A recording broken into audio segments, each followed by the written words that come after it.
Akala mo ba ang pagiging tanga ay kakulangan sa talino? Ayon sa psychology, mas delikado ang taong hindi alam na siya ay mali dahil sa isip niya, siya ang pinakamatalino sa silid. Ito ang isip ng isang fool. Puno ng kumpiyansa, sarado sa pagkatuto at bulag sa sariling limitasyon. Sa video na ito, bubuksan natin ang The Psychology of the Fool, kung paano nabubuo ang mentalidad na ito, bakit ito laganap, at paano mo ito makikilala bago ka pa madamay. Bago tayo magsimula, kung gusto mo ng mga ganitong topic tungkol sa human psychology, emotions at behavior, huwag mong kalimutang mag-subscribe dito sa ating channel para lagi kang updated sa mga bagong kaalamang ibabahagi ko. 1. The Psychology of the Fool. Bakit akala ng tanga siya ang pinakamatalino? May isang kakaibang katotohanan sa psychology. Habang mas kaunti ang alam ng isang tao, mas sigurado siya sa sarili niya. At habang mas marami ang alam ng isang tao, mas marami siyang pagdududa. Ito ang simula ng Psychology of the Fool. Ayon sa psychology, may mga taong hindi kulang sa talino, kundi kulang sa kamalayan sa sariling limitasyon. Hindi nila alam kung gaano pa karami ang hindi nila alam. At dahil doon, pakiramdam nila sapat na ang alam nila para husgahan ang mundo. Ito ang dahilan kung bakit ang isang fool ay kadalasang sobrang kumpiyansa. Hindi dahil tama siya, kundi dahil hindi niya kayang makita kung saan siya mali. Sa isip ng isang fool, ang tanong ay hindi tama ba ako? Ang tanong ay, bakit hindi sila sang-ayon sa akin? Dito pumapasok ang tinatawag sa psychology na illusory superiority. Isang cognitive bias kung saan pinaniniwalaan ng isang tao na mas magaling siya kaysa sa totoo. Mas matalino, mas may alam, mas tama. Ang problema, kapag kulang ang kaalaman mo, kulang din ang kakayahan mong sukatin ang sarili mong kaalaman. Parang taong walang salamin na sigurado sa itsura niya. Ito ang dahilan kung bakit ang fool ay bihirang magtanong, bihirang makinig, at halos hindi tumatanggap ng pagkakamali. Para sa kanya, ang pagkakamali ay hindi signal para matuto, kundi banta sa ego. Kapag kinorek siya, pakiramdam niya inaatake siya. Kapag tinuruan siya, pakiramdam niya minamaliit siya. Dahil sa mundo ng isang fool, ang pagiging mali ay katumbas ng pagiging mahina. Samantalang sa psychology, ang pagiging mali ay unang hakbang ng katalinuhan. Ang totoong matalino ay tahimik hindi dahil wala siyang masasabi, kundi dahil alam niyang may hindi pa siya alam. Ang fool ay maingay hindi dahil marami siyang alam, kundi dahil wala siyang nakikitang dahilan para magduda. Ito rin ang dahilan kung bakit madalas mapanganib ang isang fool. Hindi siya bukas sa pagbabago. Hindi siya natututo sa feedback. At mas pinipili niyang ipaglaban ang maling paniniwala kaysa itama ito.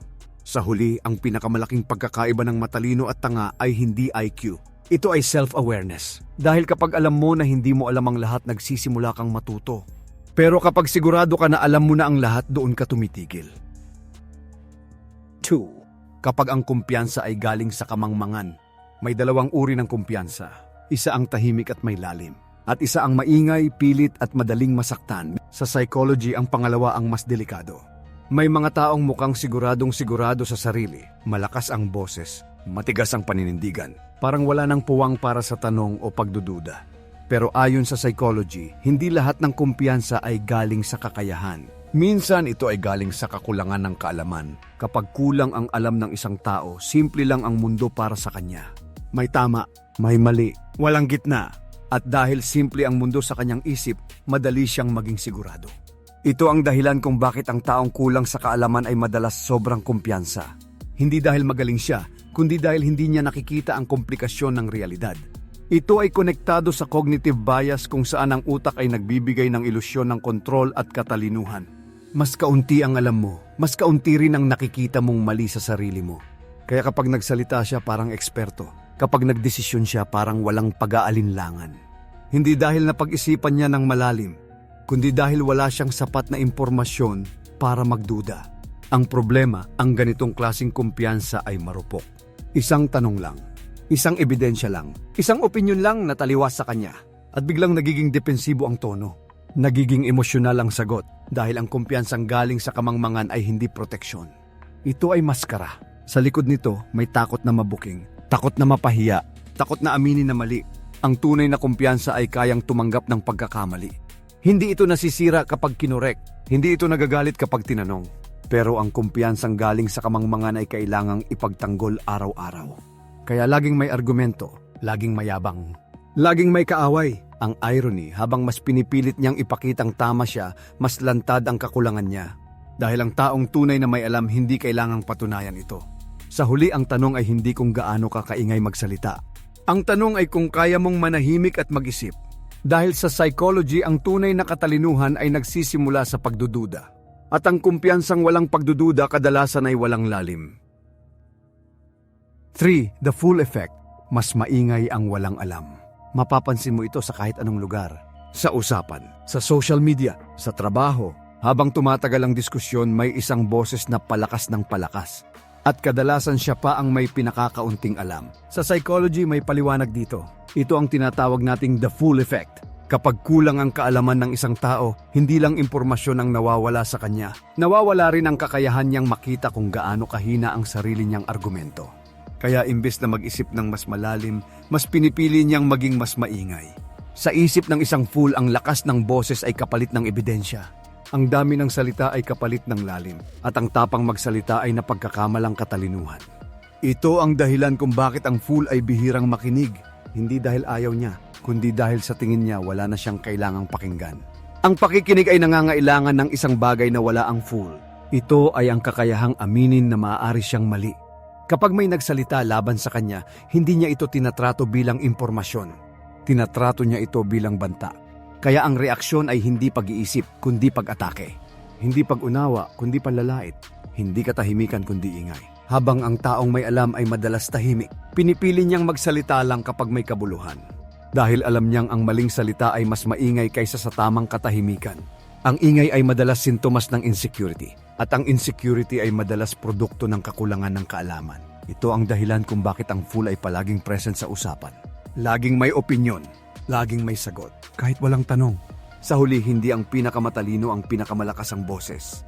Kadalasan siya pa ang pinakatahimik. Dahil ang taong tunay na may alam, alam din kung kailan hindi magsalita. At ang hindi marunong manahimik, kadalasan ay may hindi pa naiintindihan. 4. Bakit hindi alam ng tanga na tanga siya? May isang tanong na matagal nang pinag-aaralan sa psychology. Bakit may mga taong malinaw na mali, pero buong-buo pa rin ang tiwala sa sarili? Ang sagot ay hindi dahil sadyang masama ang ugali nila, kundi dahil hindi nila kayang makita ang sarili nilang kakulangan. Sa psychology, ang kakayahang kilalanin ang sariling pagkakamali ay isang skill. At tulad ng ibang skill, maaari rin itong wala. Kapag kulang ang kaalaman ng isang tao, kulang din ang mental tools niya para suriin ang sarili. Ibig sabihin, wala siyang sapat na basihan para malaman kung tama o mali ang iniisip niya. Parang taong nagmamaneho sa dilim na walang ilaw. Hindi niya alam kung gaano kalayo ang hindi niya nakikita. Ito ang dahilan kung bakit ang isang tanga ay kadalasang sigurado sa sarili. Hindi dahil malinaw ang isip niya, kundi dahil walang salamin ang kamalayan niya. Ito ay konektado sa kakulangan ng metacognition. Ito ang kakayahang mag-isip tungkol sa sariling pag-iisip. Kapag wala ito, iniisip ng isang tao na sapat na ang alam niya. Wala siyang ideya na may mas malalim pa palang antas ng pag-unawa. Kaya kapag nagkamali siya, hindi niya ito napapansin. At kapag itinama siya, hindi niya ito tinatanggap. Sa halip na tanungin ang sarili, mas pinipili niyang sisihin ang iba. Mas madaling maniwala na mali ang mundo kaysa aminin na mali siya. Ito ang dahilan kung bakit mahirap baguhin ang isip ng isang tanga. Hindi dahil sarado ang utak niya, kundi dahil hindi niya alam na kailangan niyang magbukas. Ang pagkatuto ay nagsisimula sa isang simpleng tanong. Paano kung mali ako? Pero ang taong hindi alam na tanga siya ay hindi nagtatanong ng ganito. Dahil sa kanya, tapos na ang usapan bago pa man magsimula. Sa huli, ang kaalaman ay hindi lang tungkol sa dami ng alam mo. Ito ay tungkol sa kakayahang makita ang hangganan ng iyong alam. At kapag hindi mo nakikita ang hangganang iyon, doon nagsisimula ang pagiging bulag sa sarili. Iyan ang dahilan kung bakit hindi alam ng tanga na tanga siya. 5. Kapag ang ego ang pumalit sa utak, may mga taong hindi nag-iisip para umunawa. Nag-iisip sila para ipagtanggol ang sarili nila. Dito nagsisimula ang problema ng ego. Ang ego ay hindi kaaway. Ito ang nagbibigay ng identidad at kumpiyansa. Pero kapag ang ego ang pumalit sa utak, nawawala ang kakayahang mag-isip ng malinaw. Kapag nangyari ito, ang katotohanan ay hindi na mahalaga. Ang mahalaga ay kung sino ang tama. At para sa isang fool, siya ang laging tama. Sa isip niya, ang opinyon ay katumbas ng katotohanan. Ang paniniwala ay katumbas ng ebidensya. At ang pakiramdam ay mas mahalaga kaysa sa facts. Kapag may ebidensyang taliwas sa kanya, hindi niya ito sinusuri. Tinatanggihan niya ito. Dahil sa kanya, ang pagtanggap ng pagkakamali ay pagkatalo. Ito ay tinatawag na ego defense, mga mental na mekanismo para protektahan ang imahe ng sarili. Rationalization, denial, projection. Imbes na itanong kung tama siya, tinatanong niya kung sino ang dapat sisihin. Ito ang dahilan kung bakit ang isang fool ay mahilig makipagtalo pero bihirang matuto. Ang usapan ay hindi exchange ng ideya. Ito ay labanan ng ego. Kapag mas nasusugatan ng ego, mas tumitigas ang paninindigan, mas nagiging sarado ang isip, mas lumalakas ang boses. Dahil sa mundo ng isang fool, ang pag-amin ay kahinaan, at ang pagiging tahimik ay tanda ng pagkatalo. Samantalang kabaligtaran ito, ang kakayahang umamin ng mali ay tanda ng mental strength. Ang kakayahang makinig ay tanda ng katalinuhan. Kapag ang ego ang namumuno sa isip, ang utak ay nagiging tagapagtanggol, hindi tagahanap ng katotohanan. Sa huli, ang tanong ay hindi kung gaano ka katalino. Ang tanong ay kung kaya mong isantabi ang ego mo para matuto. Dahil ang taong pinamumunuan ng ego ay madalas nauuwi sa pagiging fool.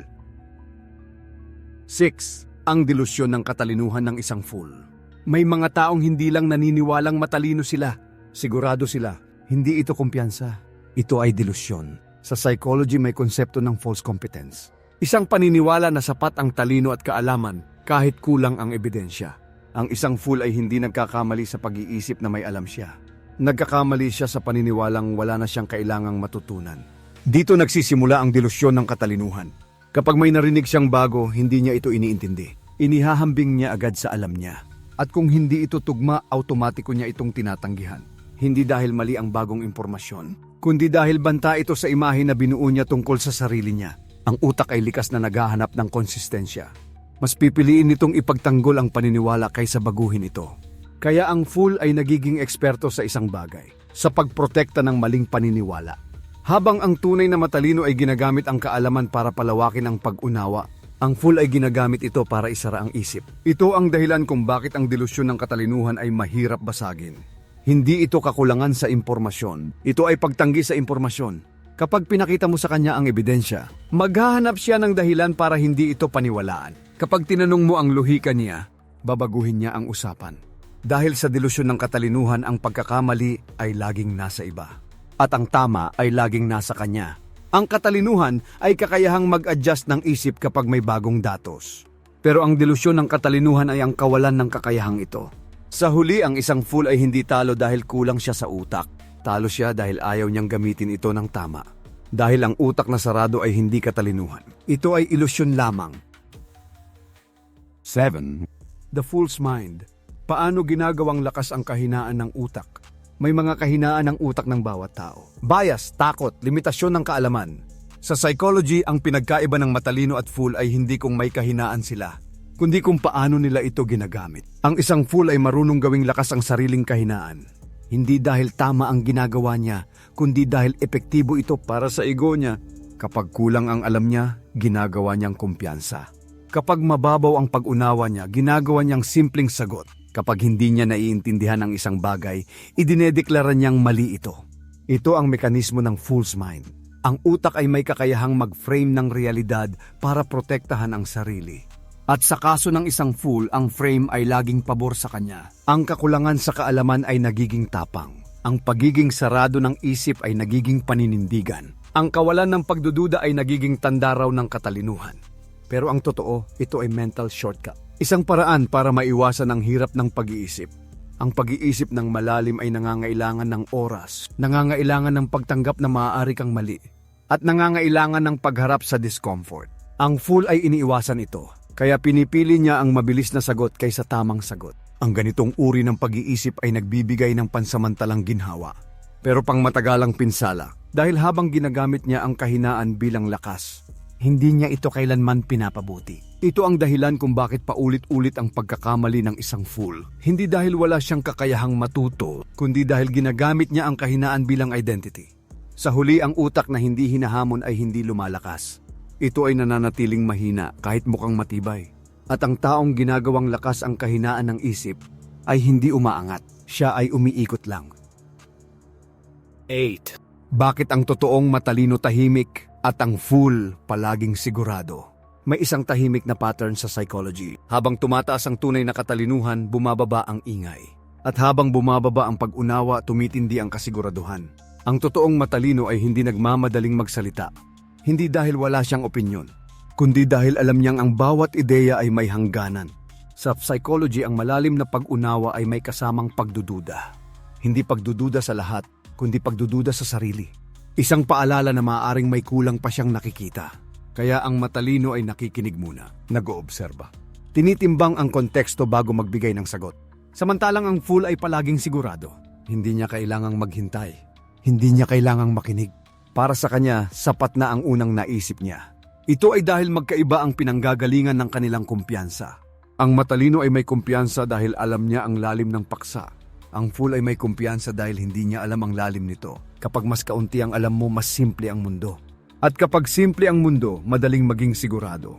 Kaya ang fool ay diretsong nagsasalita. Walang kondisyon, walang butas, walang pag-aalinlangan. Pero ang kasiguraduhang ito ay hindi lakas. Ito ay kakulangan ng insight. Ang katahimikan ng matalino ay hindi kahinaan. Ito ay disiplina. Isang kakayahang pigilan ang sarili hanggat hindi buo ang pag-unawa.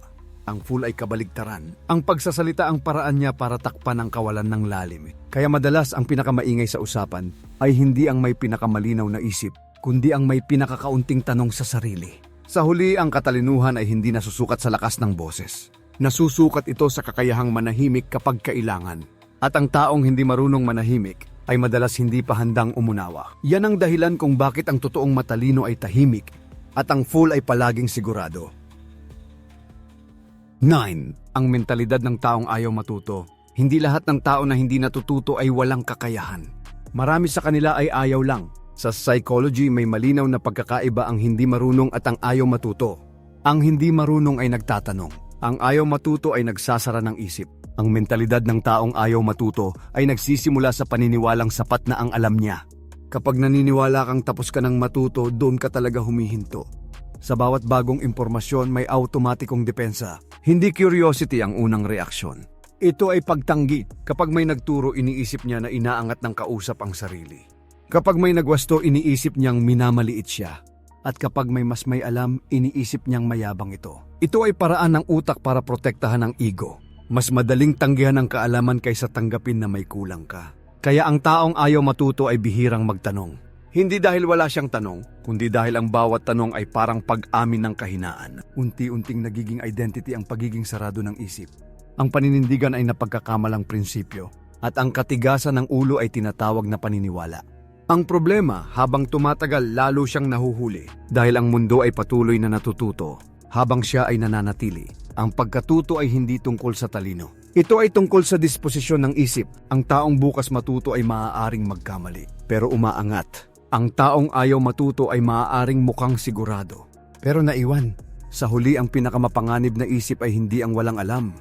Ito ay ang isip na ayaw ng matuto dahil ang kaalamang hindi nadaragdagan ay unti-unting nawawalan ng halaga. 10. Kapag ang ignorance ay nagmumukhang wisdom, may mga ideyang mali pero tunog tama. May mga salitang mababaw pero mukhang malalim. At may mga taong mukhang marunong kahit ang dala lang ay kumpiyansa. Sa psychology, dito nagiging mapanganib ang ignorance. Kapag ang kakulangan sa kaalaman ay binalutan ng magandang salita, nagmumukha itong wisdom. At kapag nagmukhang wisdom, bihira na itong questionin. Ang isang fool ay marunong magsalita ng simple sa paraang parang malalim. Diretso, walang kondisyon, walang pag-aalinlangan. Sa pandinig ng iba parang malinaw. Pero sa psychology, ang sobrang linaw ay minsan senyales ng kakulangan ng lalim. Ang totoong wisdom ay may nuance, may konteksto, may limitasyon. Ang ignorance ay kabaligtaran. Diretso, absolute, walang puwang para sa ibang pananaw. Ito ang dahilan kung bakit madaling sundan ang isang fool. Hindi niya pinapahirapan ang isip ng nakikinig. Binibigyan niya ito ng mabilis na sagot sa mga komplikadong tanong. Ang utak ng tao ay likas na humahanap ng kasiguraduhan. At kapag may nagbigay nito ng walang effort, madali itong paniwalaan. Pero ang presyong binabayaran ay pag-unawa. Kapag ang ignorance ay tinanggap bilang wisdom, ang critical na pag-iisip ay humihina.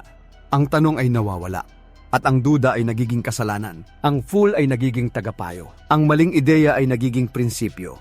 At ang opinyon ay nagiging katotohanan. Sa huli, ang tunay na wisdom ay hindi kailanman sigurado sa sarili nito. Ito ay maingat, mapagmatyag, at handang magbago kapag may bagong kaalaman. Samantalang ang ignorance na nagmumukhang wisdom ay matigas, sarado, at takot masira ang imahe nito. Hindi lahat ng mukhang marunong ay may alam, at hindi lahat ng tahimik ay walang sinasabi. Ang tanong ay hindi kung sino ang pinakamagaling magsalita. Ang tanong ay kung sino ang handang mag-isip. Iyan ang huling katotohanan sa Psychology of the Fool. Kung umabot ka dito, isang bagay ang malinaw. Hindi ka takot magtanong at hindi ka kontento sa mababaw na sagot dahil ang psychology ay hindi para sa mga gustong laging tama. Ito ay para sa mga handang umamin na may hindi pa sila alam. Ang mundo ay puno ng ingay, pero ang tunay na pag-unawa ay tahimik. At ang taong patuloy na natututo ay palaging nauuna sa sarili niyang limitasyon. Dahil ang tunay na katalinuhan ay hindi ipinagmamalaki. Ito ay pinapanday. Kung gusto mo pang matutunan ang mga ganitong psychology insights tungkol sa human behavior at personal development, mag-subscribe ka na at i-turn on ang notification bell para lagi kang updated sa mga bagong episode dito sa ating channel.